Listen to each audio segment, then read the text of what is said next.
Pozdravljeni, dobrodošli v 8. epizodi podcasta Digitalno izobraževanje. Z vami sem Rok Gumzej, strokovni sodelavec centra Logout. Danes imamo pred sabo dva zanimiva gosta, ali bolje rečeno enega gosta in eno entiteto presenečenja, ki pa se bo danes predstavila kar sama. Se lahko mogoče predstaviš? Seveda, z veseljem se predstavim. Sem pogovorni asistent, ki je bil razvit z namenom, da podajam informacije in odgovarjam na vprašanja o digitalizaciji šolstva. Moja vloga je, da na podlagi pridobljenih informacij podajam jedrnate in točne odgovore na vprašanja, ki se nanašajo na digitalizacijo v izobraževanju. V kontekstu digitalizacije izobraževanja v Sloveniji lahko podam informacije o trenutnih trendih, izzivih in priložnostih, ki jih prinaša digitalizacija. Lahko razpravljamo o vplivu digitalizacije na učne izide, o vlogi digitalnih tehnologij v učnem procesu in o pomislekih, ki jih digitalizacija prinaša. Moja naloga je, da podajam informacije, ki so koristne in relevantne za vaš pogovor s šefom službe za digitalizacijo izobraževanja v Sloveniji. Super! In s tem smo tudi napovedali že malo našega drugega gosta. Z nami je namreč dr. Igor Pesek, vodja službe za digitalizacijo izobraževanja v Sloveniji. Pozdravljeni. Lep pozdrav. Se boste tudi vi mogoče malo predstavili? Lahko. Torej, Igor Pesek, prihajam iz službe za digitalizacijo Ministrstva za vzgojo in izobraževanje. Sem pa tudi profesor na Univerzi v Mariboru na temo digitalnega izobraževanja. Super. Pozdravljeni. Torej, danes bomo govorili malo o uporabi tehnologije v izobraževanju. In ena zanimivih lastnosti pogovornih robotov je tudi to, da znajo na licu mesta včasih tudi kako uganko kar narediti, da jih lahko zato vprašamo. Tako da bi zdaj kar vprašali umetno inteligenco. A nam poveš kakšno uganko na temo tehnologije v izobraževanju? Kaj je lahko v tvoji roki ali na tvoji mizi, ti pomaga pri učenju, a ne more prebrati knjige? Odgovor je pametni telefon ali tablica. Kljub temu, da so te naprave izjemno koristne pri učenju in dostopanju do informacij, same po sebi ne morejo prebrati knjige ali razumeti vsebine, ki je v njej. Potrebujejo programsko opremo ali aplikacije, ki so oblikovane za branje in interpretacijo besedila. To je podobno kot jaz, pogovorni asistent, ki lahko podajam informacije in odgovarjam na vprašanja, vendar se zanašam na podatke in algoritme, ki so mi na voljo, da to storim. Super, torej ob šali smo dobili še en nasvet, kako torej tudi tehnologijo v izobraževanju uporabljati. Pa mogoče kar vprašanje dalje za vas. Dr. Pesek, kako digitalizacijo izobraževanja razumemo v Sloveniji? Kakšna je mogoče trenutno vizija, kakšno je stanje? Digitalizacija izobraževanja v Sloveniji je trenutno v bistvu zelo na dobri poti. Zakaj? Zato, ker imamo sprejet akcijski načrt digitalnega izobraževanja, ki nam kaže pot od leta 2021 do leta 2027. Pri pripravi je sodelovalo veliko strokovnjakov. Cilj oziroma izdelek, sam akcijski načrt, je pa zelo celovito pripravljen, kar pomeni, da imamo 6 področij. Eno je nacionalna koordinacija, ker se je pokazalo, da moramo vse ukrepe, aktivnosti zelo celovito koordinirati. Potem je didaktika, namreč tehnologija v razredih ima drugačno vlogo kot vse ostalo, kar smo do zdaj uporabljali v razredih. Seveda je treba spremeniti tudi programe, kar bomo verjetno tudi kasneje še posebej naslovili. Potrebno je usposobiti in pripraviti dodatna izobraževanja za učitelje. Ekosistem, kar pomeni vsa infrastruktura, povezave, oprema za računalnike, aplikacije, vsebine, je posebno področje. Zadnje področje, ker je to nastalo sam akcijski načrt v času covida, pa so tudi izobraževanje v izrednih okoliščinah, kar pomeni, da moramo tudi pripraviti ukrepe oziroma strategije, kaj narediti, če pride tudi do kakšnih drugih naravnih nesreč.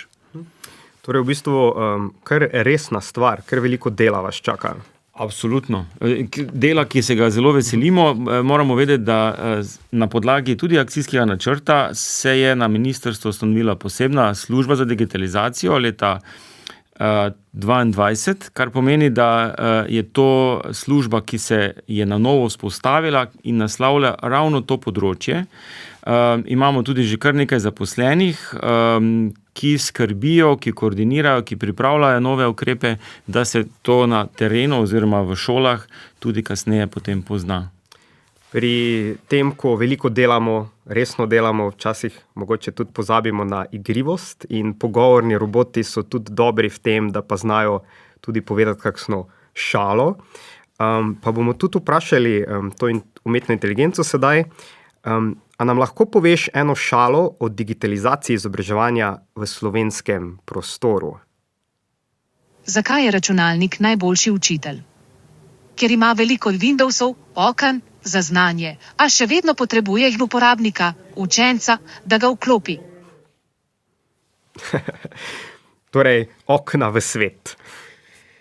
Ja, jaz mislim, da se je tu tudi malo navezoval na operacijski sistem, kar je v bistvu lahko zanimivo, ker naši otroci oziroma naši učenci prihajajo v stik z digitalnimi tehnologijami vedno manj skozi računalnike, ampak samo skozi telefone oziroma pametne telefone ali kvečemo še kakšne tablice. Kar je lahko tudi izziv za naš šolski sistem, zato ker na koncev ne bodo delali v službah samo s telefoni, ampak bodo delali tudi z računalniki. In tukaj ta manko v bistvu poznavanja tudi računalnikov moramo naslavljati absolutno z nekimi konkretnimi aktivnostmi.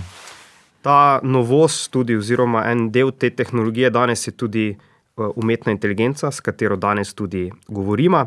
Pa mogoče kar vprašamo umetno inteligenco v izobraževanju, mogoče kako gleda na izobraževanje oziroma kako je sama kritična do svojega vpliva v izobraževanju, v uporabi nje, torej za učne namene. Seveda, tukaj je zgodba o uporabi umetne inteligence v izobraževanju, ki je kritična do njenega vpliva. Nekoč je bilo v majhni, močni državi, imenovani Slovenija, kjer so se odločili, da bodo v svoje šolske sisteme vključili umetno inteligenco.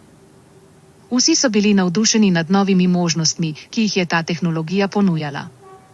Učitelji so bili navdušeni nad idejo, da bodo lahko svoje delo opravljali bolj učinkovito, učenci pa so bili navdušeni nad novimi načini učenja. Vendar pa se je s časoma začelo kazati, da umetna inteligenca ni tako popolna, kot so sprva mislili. Učitelji so opazili, da se nekateri učenci zanašajo preveč na tehnologijo in ne razvijajo svojih kritičnih mišljenjskih sposobnosti. Prav tako so opazili, da umetna inteligenca ne more nadomestiti človeškega dotika in empatije, ki sta ključna za učni proces. Učenci so se začeli počutiti odtujene in preobremenjene z novimi tehnologijami. Namesto da bi se počutili navdušene nad učenjem, so se počutili kot del stroja, ki ga poganja umetna inteligenca. Vodstvo šol je opazilo te težave in se odločilo, da bo ukrepalo. Uvedli so nove politike, ki so omejevale uporabo umetne inteligence in poudarjale pomen človeškega elementa v izobraževanju. Učitelji so bili spodbujani, da uporabljajo umetno inteligenco kot orodje, ne pa kot nadomestilo za svoje delo. Zgodba se konča s spoznanjem, da je umetna inteligenca lahko koristna, vendar ne more nadomestiti človeškega elementa v izobraževanju.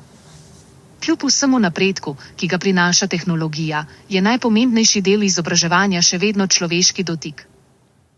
Torej, zdaj smo slišali zgodbo o tem, kako bo digitalizacija v Sloveniji prišla v izobraževanje. Kako pa Ministrstvo za vzgojo in izobraževanje gleda na to? Kakšno je stanje, vizija v Sloveniji glede umetne inteligence?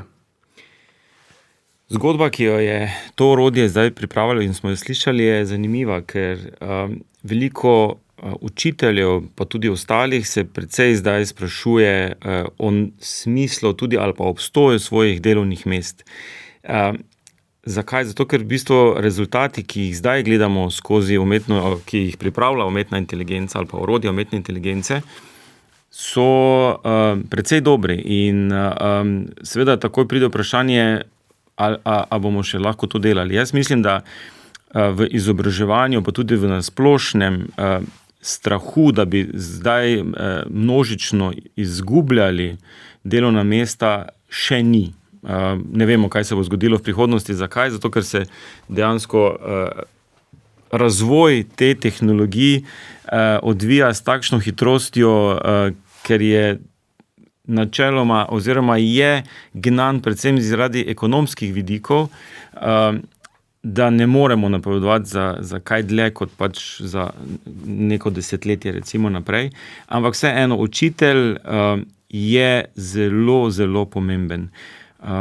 Sploh v izobraževanju, ker če bi bilo tako enostavno zamenjati učitelja v nekem trenutku, bi se že to zgodilo. Vemo, da smo že imeli druge tehnologije, pa se vedno vračamo, da učitelj mora ostati. Seveda pa umetna inteligenca spreminja nekatere odnose oziroma tudi načine poučevanja, kaj se dogaja v razredu. To pa gotovo. Zagotovo bo manj nekih esejev, ki jih pač učenci pišejo ali pa dijaki pišejo doma, ker bodo imeli pač na voljo orodja, ki jih bodo pripravili. In dokler je to tako dostopno pa tako dobro, se pač ne smemo govoriti, tega ne bodo uporabljali, ampak moramo pač spremeniti neke svoje načine poučevanja. Zdaj, če pogledamo iz vidika učitelja, učitelj bo zagotovo moral spremeniti svojo prakso. Pa to ne pomeni jutri, ampak v nekem času pa zagotovo, ker enostavno ne bo imel več možnosti, da na enak način poučuje. To pa je v bistvu sedaj naloga ministrstva, da na eni strani razmišlja, kako naprej in hkrati pomaga učiteljem z usposabljanji, tudi z usmeritvami, pa ne samega ministrstva, tudi strokovnjaki iz javnih zavodov, ki jih imamo znotraj ministrstva, raziskovalnih inštitucij, ker se na vse zadnje se vsi ukvarjamo s tem problemom. Zdaj, v zadnjem času je zelo popularna generativna umetna inteligenca, ki jo vsi poznamo kot ChatGPT ali pa Copilot, pa še več drugih nekih aplikacij imamo, ki to uporablja. V Sloveniji smo na ta izziv odgovorili z projektom generativne umetne inteligence, kjer smo povabili v bistvu konzorcij strokovnjakov in sicer tehničnih ved, pedagoških ved, humanističnih ved, skupaj z šolami in ostalimi pomembnimi deležniki v našem prostoru, da skupaj pregledajo oziroma pripravijo na nek način ene smernice, kaj bi se naj dogajalo v razredu, kdaj uporabljati umetno inteligenco ali pa orodja umetne inteligence pri pouku, kdaj ne, kako tudi z učenci delati, kaj jim povedati, kako jih usposobiti oziroma opolnomočiti, da bodo vedeli, kdaj in kako je primerna uporaba generativne umetne inteligence. Namreč prihajamo do spoznanj, oziroma tudi vse evropske države načeloma so prišle do stopnje smernic. Torej, vemo, da pač, če nam generativna umetna inteligenca ali pa orodja naredijo nek esej ali pa neko seminarsko nalogo, nismo več mi avtorji, to so že etična vprašanja. Kaj se z našimi podatki dogaja? Skratka, zelo veliko vprašanj.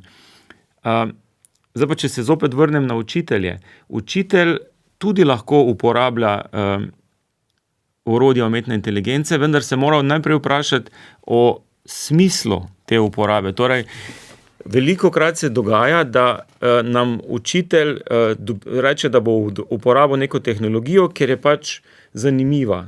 Tega v bistvu moramo se čim bolj izogibati, ampak obrniti zgodbo. Imam pedagoški problem oziroma nek problem v razredu za neko vsebino, kako jo razložiti, in takrat lahko ali vprašam umetno inteligenco, a imaš pa kakšen drugi pristop. Zakaj? Zato, ker je umetna inteligenca pregledala ali pa verjetno pregledala veliko drugih virov, kjer so že drugi učitelji poročali in lahko na enostaven način pripravi nekako idejo, kaj bi lahko učitelj delal v razredu. Nisem pa pristaš tega, da bi namesto učiteljev umetna inteligenca ocenjevala, razvrščala otroke. To mora biti učitelj in zato je učitelj zelo pomemben in učitelj tudi ima vlogo nekega svetilnika znanja, tistega, ki v bistvu otrokom daje smer, zakaj to znanje potrebujejo in kako ga bodo dobili. Torej, zdaj na koncu je bil izražen tudi en kritičen del do umetne inteligence, pa mogoče na tej točki kar pogovornega robota vprašava. Kako bi kot pogovorni robot bil kritičen do digitalizacije izobraževanja v Sloveniji? Digitalizacija izobraževanja v Sloveniji je vsekakor vredna kritične obravnave. Kljub temu, da prinaša številne priložnosti za izboljšanje učnih procesov, pa obstajajo tudi pomisleki. Prvič, hitenje z digitalizacijo lahko vodi v zanemarjanje pomembnih veščin, kot so grafomotorične spretnosti in kognitivne sposobnosti. Kot je navedeno, se v državah, kot je Finska, ki so digitalizacijo uvedle že pred časom, kaže upad teh veščin med učenci. To je zaskrbljujoče, saj so te veščine ključne za celostni razvoj otrok. Drugič, obstaja nevarnost, da se digitalizacija izobraževanja uporablja kot sredstvo za doseganje političnih ali gospodarskih ciljev, ne pa za izboljšanje izobraževalnih izkušenj učencev. Kot je navedeno, je bila ena od presenetljivih izjav ministra za vzgojo in izobraževanje, da se morajo otroci ob vstopu v vrtec znebiti kapitalizacije. To kaže na potencialno zlorabo digitalizacije za druge namene. Tretjič, obstaja tudi vprašanje enakosti dostopa do digitalnih virov. Kot je navedeno, visoko uspešne šole, ki imajo večinoma ugodnejše študente, manj trpijo zaradi pomanjkanja digitalnih virov. To pomeni, da lahko digitalizacija izobraževanja poveča neenakosti med šolami in učenci. Zato je nujno, da se digitalizacija izobraževanja v Sloveniji izvaja premišljeno in odgovorno, s poudarkom na izboljšanju izobraževalnih izkušenj vseh učencev, ne pa na doseganju drugih ciljev. Mogoče kar komentiram, kar je zdaj ta umetna inteligenca ali orodje povedalo, je v bistvu imelo kar veliko prav, ste pa verjetno zaznali izjavo ministra, da bi naj v vrtcih bo morali uporabiti kapitalizacijo, kar je halucinacija. In tukaj imamo zdaj v bistvu tudi družbeni problem oziroma problem, zato ker jemljemo vse, kar nam ta orodja umetne inteligence pripravijo kot resnično. In to je tudi eno od glavnih sporočil vseh teh smernic in vse, kar nastaja, da ta orodja tudi halucinirajo in da niso verodostojen vir. Zakaj pa imamo zdaj s tem težavo? Zato, ker smo od nekdaj že naučeni, da vse, kar računalnik izračuna, naredi, je vedno pravilno.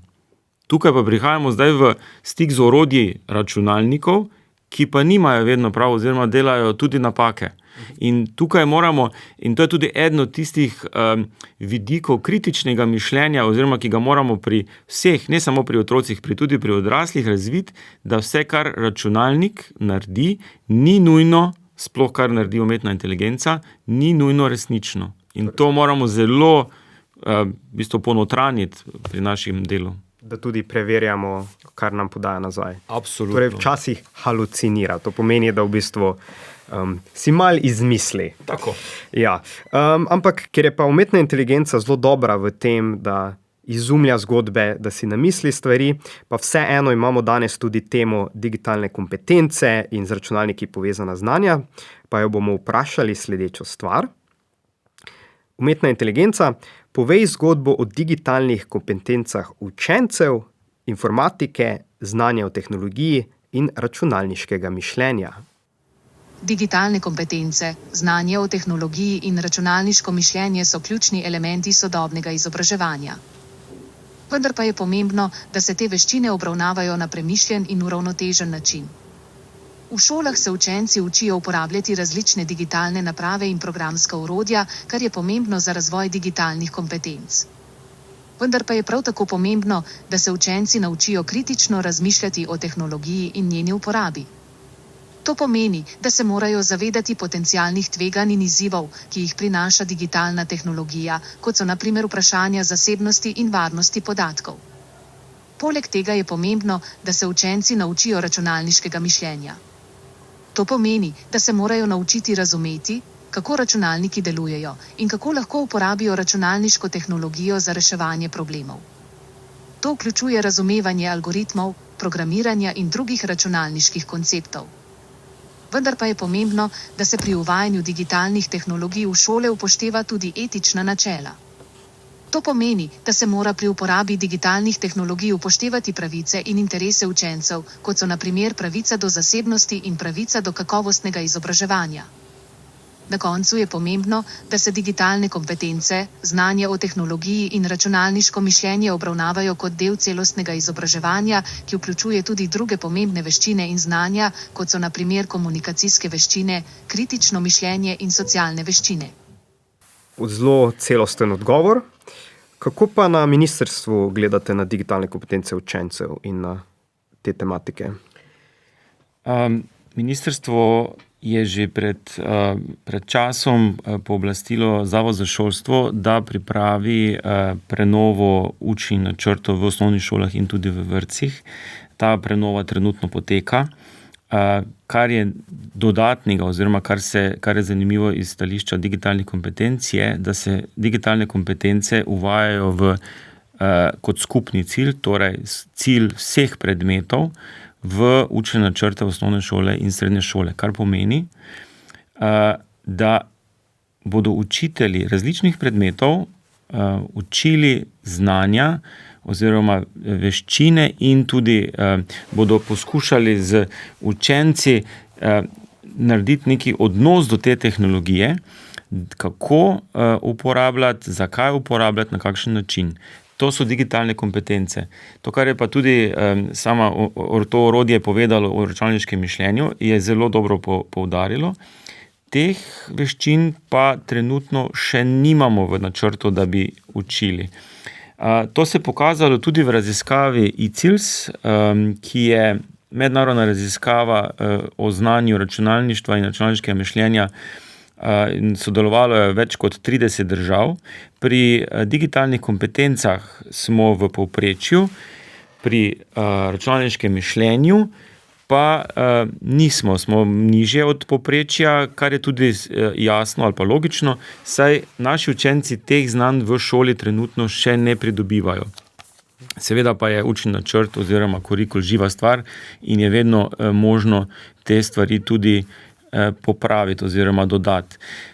V Sloveniji smo imeli skupino RINOS, ki je obravnavala v bistvu računalništvo in informatiko v osnovnih šolah in srednjih šolah in so podali tudi predloge.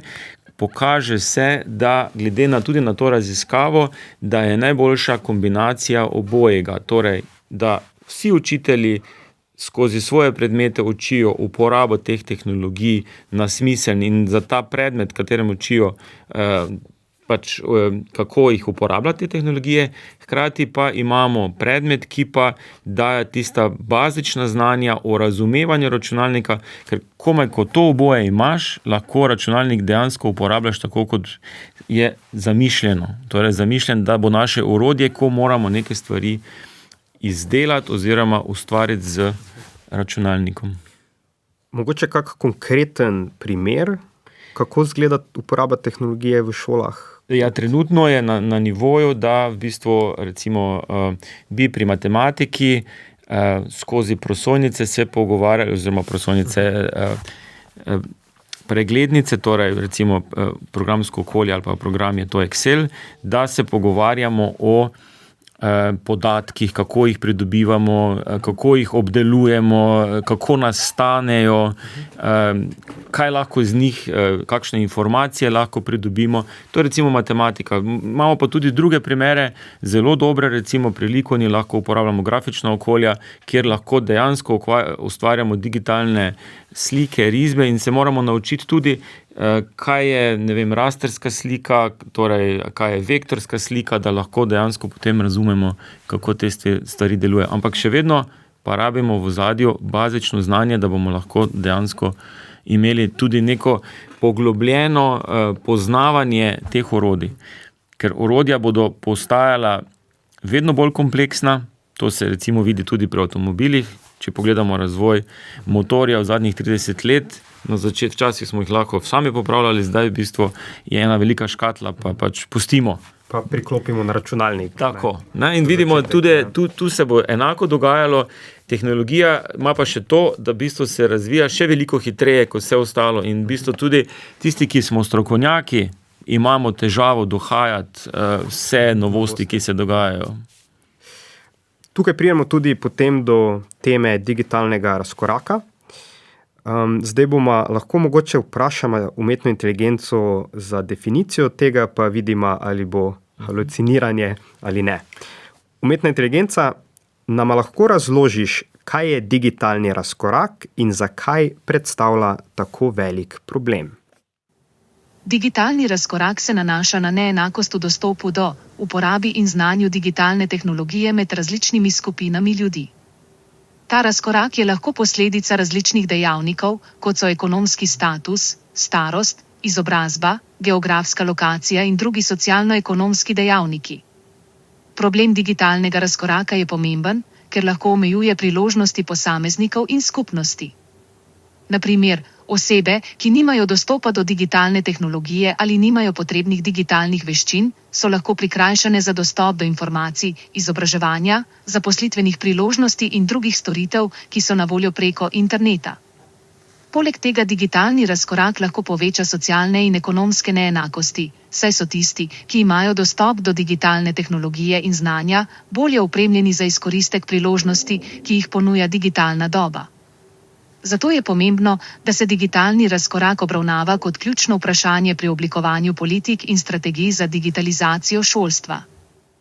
Se strinjate s tem odgovorom? Je kar dobro povzela, kaj je dejansko tukaj problem. Digitalni razkorak je lahko v bistvu nastane zaradi finančnih zadev ali pa izhodišč. Drugi možni digitalni razkorak je pa tudi v znanju. In zdaj v Sloveniji imamo nekako možnosti, da ta prvi finančni, torej dostop do opreme pa do nekih virov, to nekako še znamo urejati.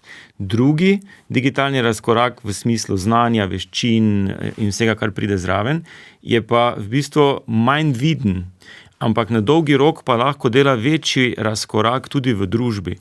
In tukaj je vloga sistema, da dejansko vsem omogoči dostop do znanj, ki bi jih potrebovali oziroma ki jih bodo potrebovali v prihodnosti.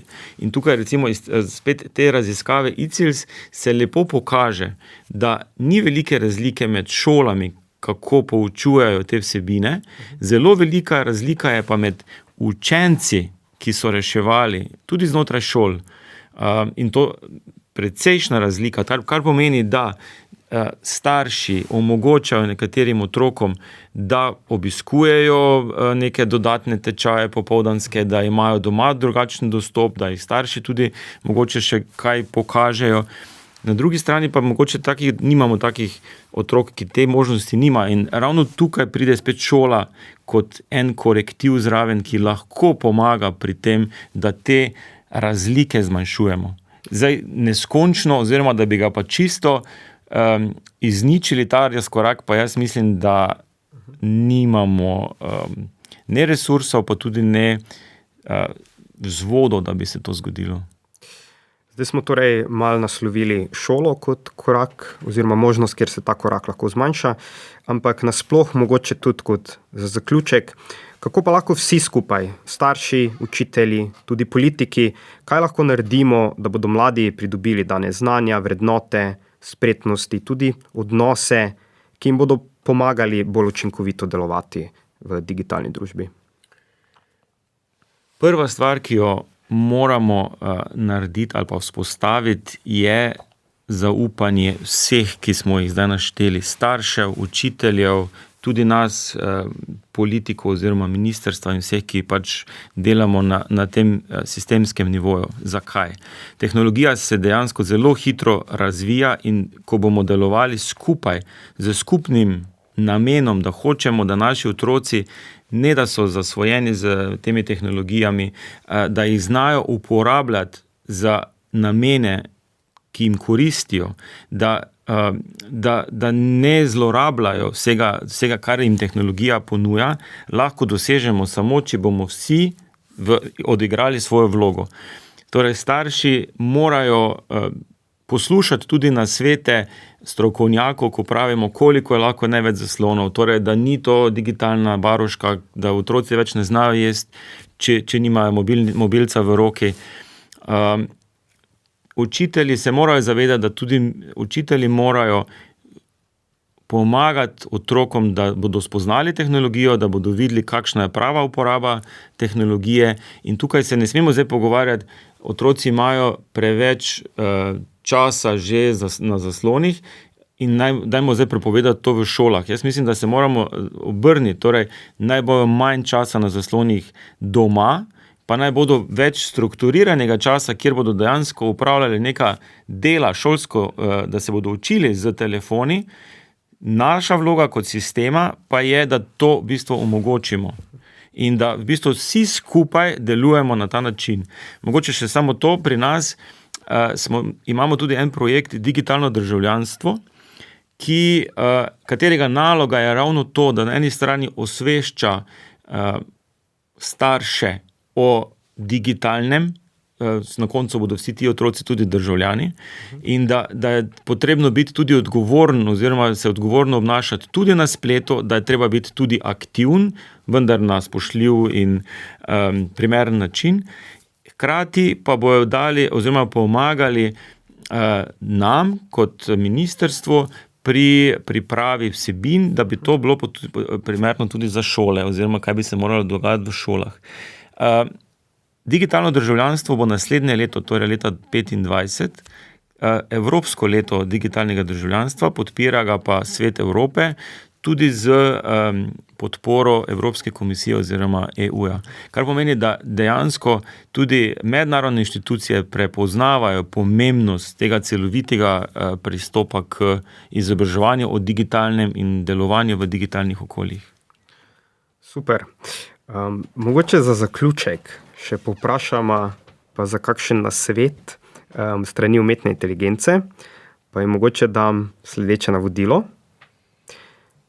Kot umetna inteligenca nagovori starše in učitelje ter jih motiviraj, da otroke vzgajajo za učinkovito uporabo tehnologije tako v šoli kot doma, ter da jim predstavljajo vzor takšne rabe.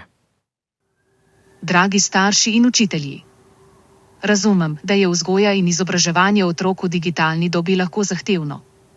Tehnologija se hitro spreminja in razvija, kar lahko povzroča občutek negotovosti in zmedenosti. Vendar pa je pomembno, da se zavedate, da je tehnologija le orodje, ki ga lahko uporabimo za izboljšanje učenja in razvoja naših otrok. Kot starši in učitelji imate ključno vlogo pri oblikovanju odnosa vaših otrok do tehnologije.